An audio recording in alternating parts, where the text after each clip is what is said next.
We thank you for logging on to fan590.com. David Alter alongside Mark Masters of the National Post, getting you set for the Argos and Stampeders. It's the home opener for the Boatmen, and a lot of things to look forward to. 1-1 after the first couple of games. Mark, did you think that it would be a 500 record going into the home opener on Wednesday night? You know, I thought it might be. You know, Jim Barker brought a lot of new energy to the team this season. They went to Calgary.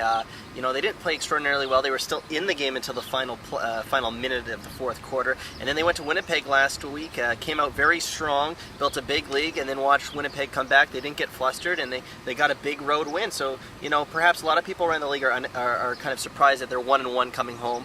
I'm not that surprised, though. I think Jim Barker's done a good job, and I think that their record is a fair assessment of where they stand right now. Obviously, when an American quarterback comes into this game and hasn't played the Canadian game yet, there's going to be an adjustment.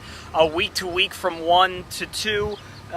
You can't. What is there to say about Cleo Lemon? Pretty impressive after 1 week to another, the way he showed his composure in week 2. I thought he looked great in Winnipeg. He looked really comfortable. You could really see an adjustment. Adjustments had been made from game 1 to game 2. Now remember, in game 1 in Calgary, the headsets, first year that coaches can talk to the quarterback in between plays. It didn't work for Toronto. It worked in Winnipeg, and maybe that's one of the reasons he looked more comfortable. His receivers made some big plays for him that were lacking in Calgary, and his running back, Corey Boyd, broke the century mark, which was huge and really took the pressure off him too. So he's looked better. Jim Barker has said he's going to get better every play and every down he is in this game, and I think Argos fans have to be really excited with the progression they've seen from Cleo Lemon so far this year. And Jermaine Copeland, it's going to be his home debut as well, and taking on Calgary yet again, second time in 3 weeks. It'll be the return of PK Sam as well. When you gauge that trade, obviously it was important for the Argos to get a leader for the receiving corps, but right now that has been one of the weaker points. What should we expect from the receiving end going into this match? Well, it's funny because we all thought Copeland was going to have a huge game when he went home to Calgary, and really he didn't. He had, I think, 4 catches for 40 yards, and he fumbled one away. So he had a kind of an off game by his high standards, and I look for him to play really well tomorrow in the home opener. As for PK Sam, this is a guy that the Argos traded for Copeland. I mean, that's a pretty big shoes for Sam to fill in Calgary, to be known as the guy who was traded for Copeland. He made his debut for the Stampeders last week in Hamilton. He had a team-high 7 catches. He looked fairly comfortable. Obviously, they got Robbie Bryant there, and he's a big name for them. But Sam's come in, and he's made an impact so far, and it'll be interesting to see how he plays in his return to Toronto. And what will be really interesting to see as well is if the defense steps up the way they did with Adriano Belli back, because he missed that first game against Calgary, and the fact that the Argos did get dominated as they did in that first game. They were a touchdown away from tying that up in the final drive of the game before they coughed it up. So that's going to be one of the interesting things as well. No Chris Van Zyl, no Byron Parker again. What happens in this situation for the defense when they have to make those adjustments? Well, you know, they were without Parker all of the last game against Winnipeg, and it hurt them to a degree. They were also without Jordan Younger, who missed most of the game, the entire second half, with some sort of allergic reaction. So those are 2 big pieces of the defense you're missing, Younger and Parker for the entire second half, and Parker for the entire game. So the Argos defense, which is the reason they were in that game on opening night in Calgary, they'll be tested again. Joffrey Reynolds is going to be the key. Jim Barker has said, got to keep him under 100. If we can keep him under 100, we have a chance. The Ticats kept Reynolds under 100 at 98. They still lost.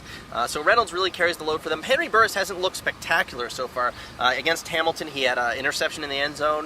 He had a lost fumble, and he was on the run for most of the day. This is a Stampeders offensive line that's had a lot of changeover, and that's received a lot of attention.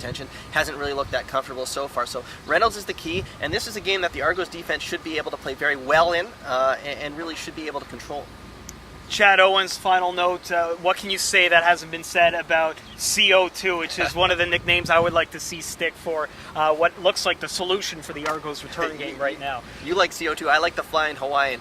He's been spectacular, hasn't he? I mean, they get him from Montreal for a draft pick right before the season starts. Montreal has Tim Maypray. They didn't need him. They wanted him to take a pay cut. He didn't want to do that, and as a result, they shipped him to Toronto, and he's been fantastic. He's had a kick return for a touchdown against Calgary in Week 1, and he returned a missed field goal for a touchdown against Winnipeg. I mean, he's offered them everything that you could want since coming to Toronto, and special teams coordinator Mike O'Shea said everyone on special teams wants to play hard on special teams now, knowing that they could be making the one block that springs Chad Owens. So, I mean, I don't know if it's fair to expect a return every game, but he's been very good, and you can't forget Calgary's also got Dion Murphy. He took a missed field goal back 105 yards to set the Stampeders up for a touchdown against Hamilton. So both teams have good return man, but Chad Owens has been absolutely spectacular for Toronto so far this season. It's given them a lot on special teams. And a final prediction for this game?